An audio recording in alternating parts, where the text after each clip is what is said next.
સૌથી પહેલાં તરસાલી બ્રિજની નીચે આવેલો જે વિસ્તાર છે ત્યાં ધર્મેન્દ્ર ઉર્ફે શંભુ કરીને જે આરોપી છે તેના વિરુદ્ધમાં 7 પ્રોહિબિશનના ગુના છે, એક શરીર સંબંધી ગુના છે અને 2 વખત તેની પાસે થઈ રહેલી છે.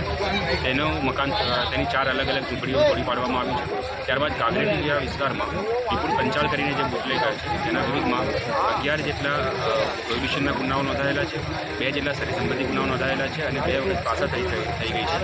તેના મકાનને સીલ કરવામાં આવ્યું છે કારણ કે તેણે વેરા પાવતી ભરેલ નહોતી અને આ તમામ કામગીરી કોર્પોરેશનના માણસોને સાથે રાખીને કરવામાં આવી છે.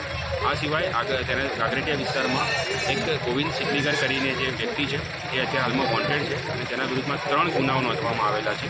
તેનું પણ જે મકાન છે તેની વેરા પાવતી એને ભરેલ નથી અને ગેરકાનૂની રીતે જે મકાન બનાવવામાં આવ્યું છે તેને તોડવાની કાર્યવાહી અત્યારે હાથ ધરવામાં આવી છે.